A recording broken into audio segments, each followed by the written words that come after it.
Entre todas las dimensiones de la vida humana, ninguna nos preocupa tanto como el tiempo. Unidireccional, ineludible dictadura del reloj que nos acerca cada día al inevitable destino final. Pero hay una antigua historia montevideana que parece transgredir la idea de un destino implacable. Un relato que protagoniza Ramón Artagabeitia y que acerca este pequeño rincón del mundo a una de las más recordadas tragedias de la historia del siglo XX.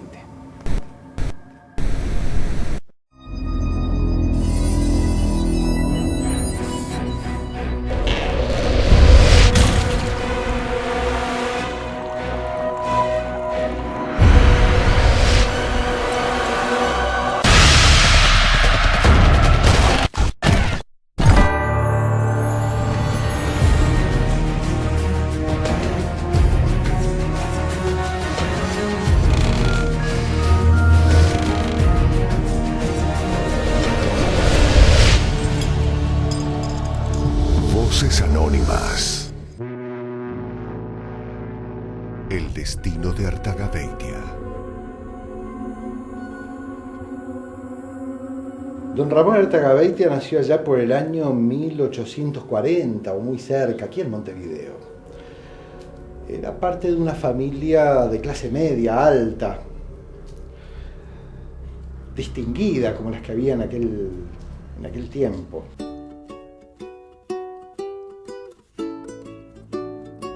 Su padre era el jefe de los voluntarios de Oribe, o sea que también era un militar, estaba, además de ser comerciante, además de hacer negocios, era militar, y en ese ambiente se crió este chico hasta que terminada la guerra, vuelven a Montevideo, y apenas vuelve a Montevideo muere su padre.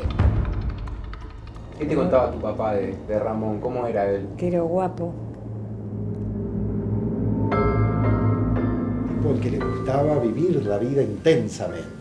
Y vaya si la vivió intensamente en muchos sentidos diferentes. Y cuando en campos argentinos en los cuales vivimos nosotros, que era de él y de mi abuelo, que todavía había indios, él dormía con el caballo ensillado. Era guapazo. Y decidió a cierta altura de su vida irse a residir a la ciudad de Buenos Aires.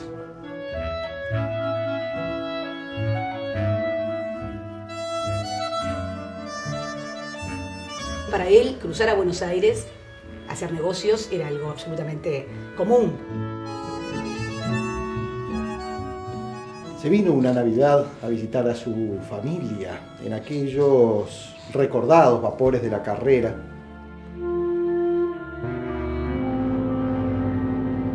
En esa Navidad, fue el 24 de diciembre, el naufragio, a visitar a su familia que estaba en Montevideo. Había 2 o 3 compañías que realizaban ese mismo viaje entre Montevideo y Buenos Aires a través del Río de la Plata. Y por una cuestión de competencia, por una cuestión de ver quién era el que brindaba el servicio más rápido, que llevaba unas cuantas horas el cruce por aquel tiempo, jugaban efectivamente carreras para ver quién entraba primero por la bahía de Montevideo. El 23 de diciembre de 1871 a las 18 horas, el vapor América y el Villa del Salto zarparon hacia Montevideo. Y ahí venía, pagó 8 pesos, plata de aquella época, por el pasaje. Iba con 137 pasajeros y 30 y pico de tripulantes el América. Un barco chico, muy lujoso, capitaneado por el capitán Bossi, Bartolomé Bossi, italiano.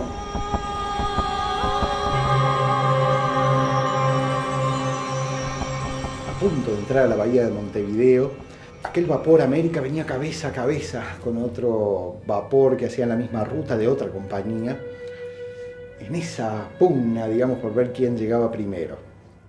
El capitán del América le ordenó al fogonero meter carbón para adentro nomás de la caldera. El fogonero advirtió que aquello podía ser peligroso. Efectivamente lo era. La caldera estalló en 1000 pedazos.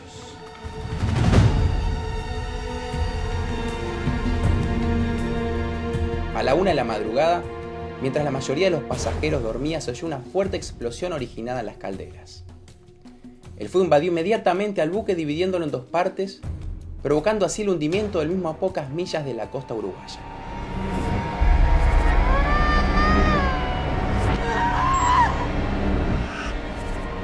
Cuando él vio que se incendiaba, se tiró al agua, pero muchísima gente murió.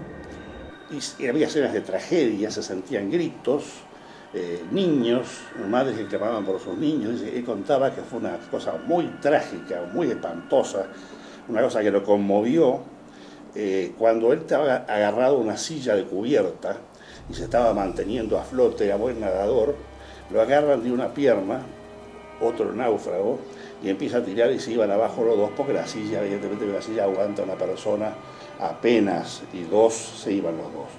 Y Artagabeitia no tuvo más remedio que sacudir la pierna, desprenderse los calzoncillos y perder al compañero para poder él salvarse.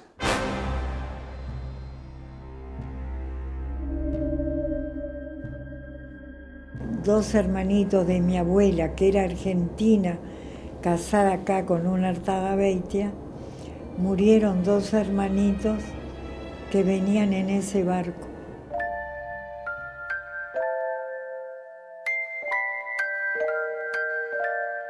De las 190 personas que viajaban en el vapor América, 49 perdieron la vida en dicho accidente. Ramón Artagabeitia se salvó gracias a su valentía, ya que se lanzó al agua y recorrió una gran distancia a nado.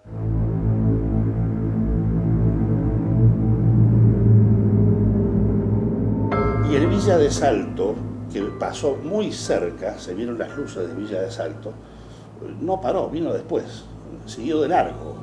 Es una de esas cosas inexplicables que nadie va a saber por qué no se detuvo cuando la América había izado dos luces en el mástil, que son la señal de auxilio, porque los pitos de vapor ya no le funcionaban porque no tenía fuerza las calderas.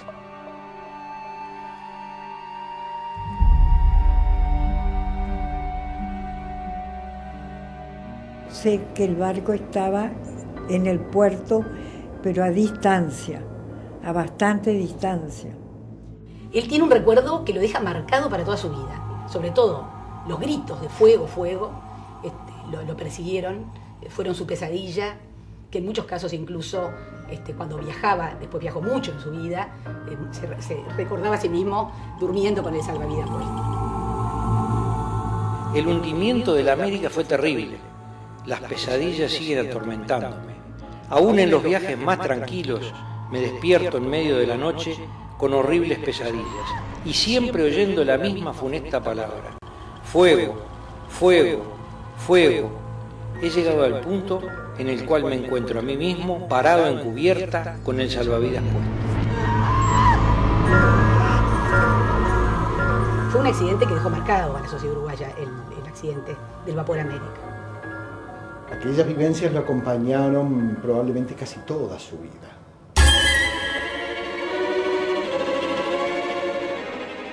Perdió la razón con el accidente. Producto de esa angustia, don Ramón Artagabeitia prácticamente desapareció del ámbito público. Era un personaje muy conocido y muy amigable por entonces. ¿Qué pasó después de ese momento que él se salva? ¿Cómo fueron los años siguientes? Trabajaba con mi abuelo, tenían campo en la Argentina, en la provincia de Buenos Aires. Llevaron la vida normal, con la diferencia que no tenía hijos porque era soltero y mi abuelo tenía 10.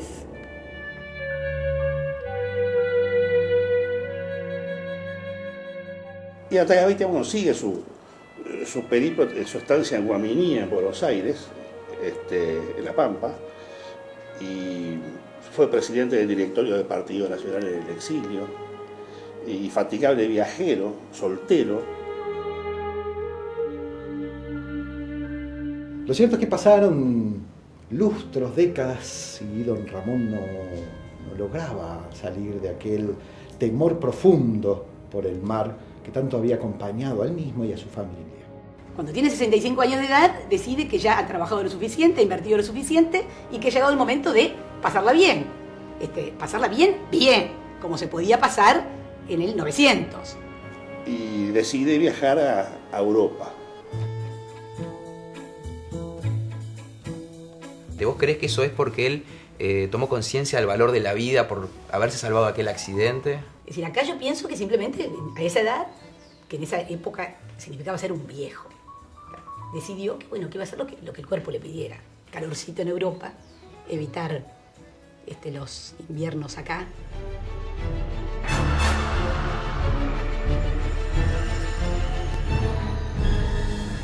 Hasta que cierto día de 1912 decidió escribirle una carta a sus amigos en Montevideo, una carta que se hizo luego bastante célebre. Diciendo que ahora sí, 2 meses antes de partir, él siente que está seguro, que va a poder hacer un viaje, ya no con el salvavidas puesto, como debe haber tenido en más de uno de esos viajes que hizo ya de veterano, sino con toda la seguridad que él le daba, un vapor que tenía compartimentos estancos, prácticamente indestructible, con un telégrafo que iba a permitir mandar rápidamente los anuncios en caso de que pasara algo. Pocos días después de aquella primera carta, escribió otra diciendo que iba a hacer un largo viaje en un modernísimo navío de lujo. Increíble, porque él le tenía miedo al agua, y hay una frase de él que dijo: le tengo miedo al agua, pero ahora sí que con este barco voy tranquilo.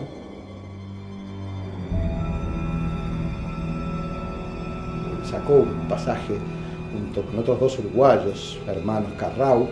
Eran los Carrau también, pero eran de otra edad menor que él. En primera clase, de un buque muy moderno que inauguraba sus viajes entre Londres y la ciudad de Nueva York.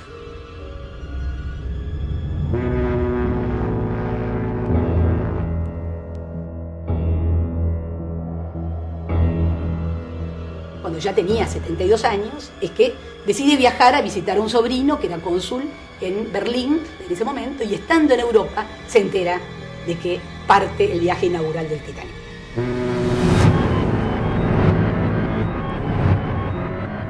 El Titanic, lujoso barco a vapor inglés, tenía 269 metros de largo, lo que lo convertía en el barco más grande de su época. Debido a su famosa construcción en acero, el barco era considerado insumergible. Él no iba a subir, ya tenía pasaje para otro, pero el Titanic marcó una etapa eufórica de entusiasmo y de novelería, y los amigos lo entusiasmaron y le dijeron cómo se iba a perder esa oportunidad.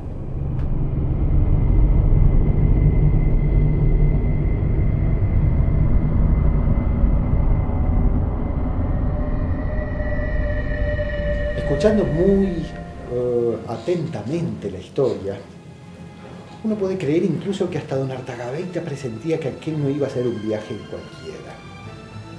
El Titanic se hundió al 5.º día de zarpar desde Londres, y él día a día en cada puerto al que el buque llegaba enviaba cartas a sus amigos describiendo pormenorizadamente cómo era aquel barco, cómo eran los paisajes, cómo era toda aquella nueva aventura tan significativa para él, que le estaba calando profundamente, que le estaba devolviendo aquel amor por el mar que había heredado de su familia, y quería compartirlo con aquellos amigos que habían hecho el milagro de permitirle vivir la vida plenamente de nuevo.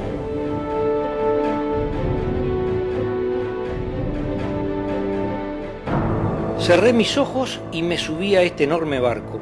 Uno de los changadores tomó mi valija y la llevó al 3.er piso. Él parte de Cherburgo y un día después entrega una carta en las costas de Irlanda, y luego el barco ya se separa de la costa, ¿no? Y en esa carta él describe el camarote. Mi camarote es muy confortable. Tiene calefacción con electricidad y está prendida durante la noche, pues está muy frío.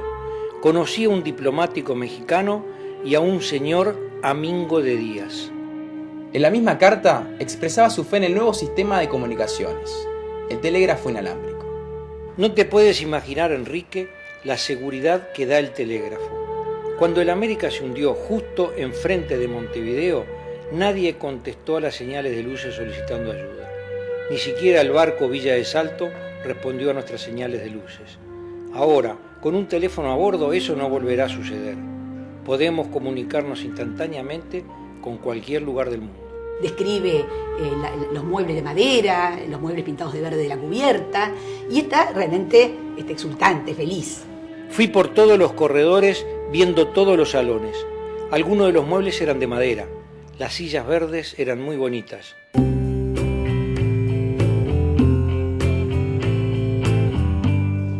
Y lo aburrido que era primera clase y que lo lindo era la segunda clase. Que había fiestas y cosas lindas, y que las de primera clase eran todas viejas con chicos aburridos. Incluso hay una frase muy interesante que dice, bueno, estoy viendo las costas de Irlanda, dejo de escribir esta carta. Ahora puedo ver Irlanda y ahora estoy terminando de escribir esta carta. Lo que habla sobre cómo era la correspondencia tan puntual que se hacía en ese periodo.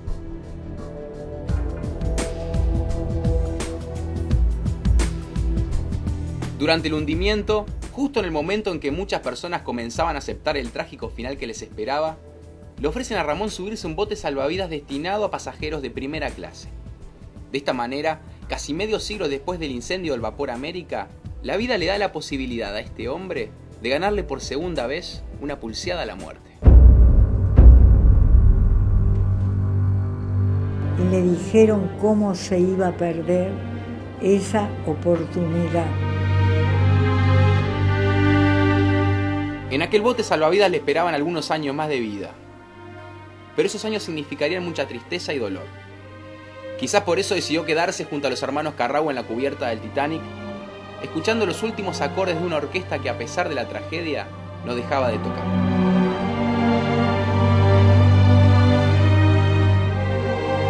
Dicen que pudo salvarse y hubiese tenido derecho, entre comillas, como todos sabemos, de subirse a los botes salvavidas.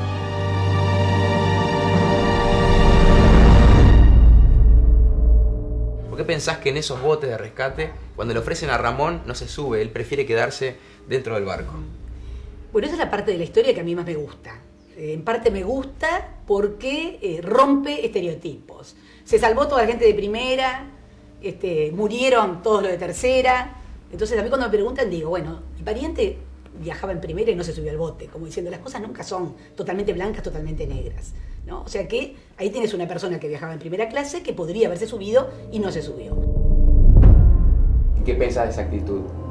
Que pienso que es la que le corresponde, porque por familia lo veo haciendo eso. ¿Te emocionaste cuando te contaron eso?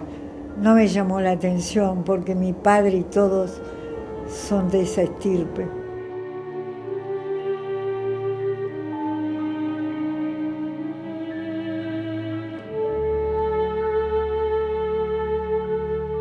Cuando los botes salvavidas no fueron suficientes para toda la gente que iba en el Titanic, al parecer don Ramón Artagabeitia se lanzó al mar, reviviendo aquella terrible experiencia que había tenido que sufrir.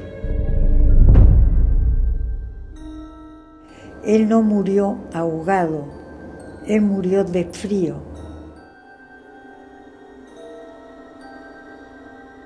Alrededor de una semana después del hundimiento del Titanic, el cuerpo de Ramón Artagabeitia fue rescatado del Atlántico Norte.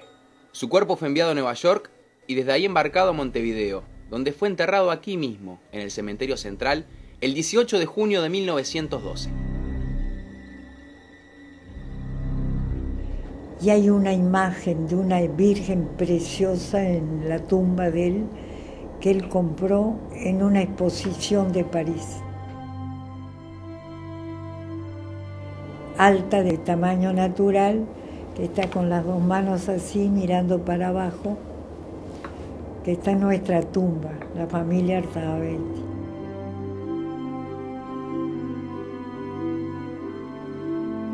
Estaba de traje azul, de medias bordó. Tenía puesto un chaleco blanco, tenía puestas 2 camisetas. Calzoncillos largos, por supuesto, por el frío. y en el bolsillo llevaba su estuche de lentes, lo que significa que tenía lentes puestos. Aparecen, bueno, varias libras inglesas, Enormes, varias vales. tenía vales, tenía varias monedas de oro, pero varias, Una cortaplumas que se usaba mucho en esa época, era su navajita, su cortaplumas de lujo, y dinero, dólares, libras y algunos cheques llevaban en su bolsillo. Llamó la atención incluso el caso de don Ramón porque cuando encontraron su cuerpo fue rápidamente identificado porque todavía llevaba su reloj, que era fácilmente reconocible. Y su reloj marcaba 2 horas más que la hora exacta en que se hundió el buque Titanic.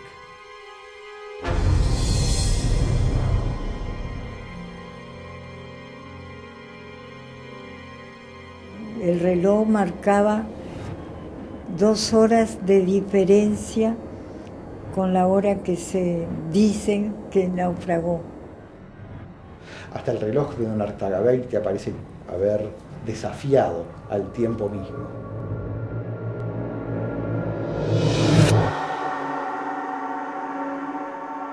Lo que sufrió el hermano, mi abuelo, perdió su cabeza esperándolo. Así que fue una tragedia familiar la desaparición de él.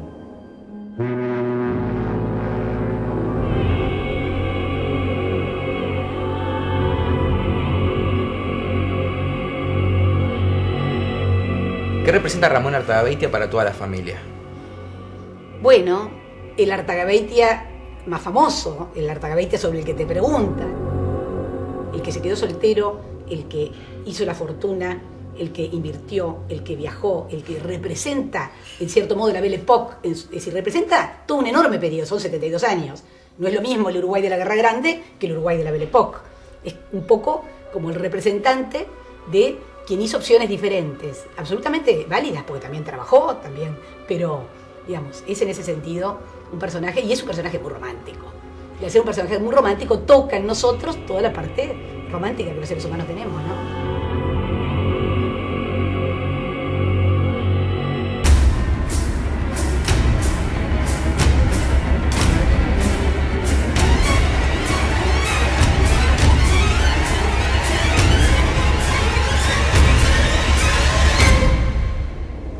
Así es la historia. Aquella fría madrugada del 15 de abril de 1912, perdieron la vida más de 1.500 personas en el hundimiento del Titanic. Ramón Artagabeitia fue una de ellas, y hoy le rendimos homenaje a través de las voces anónimas del mundo entero, que a pesar del paso del tiempo, mantienen viva su increíble historia.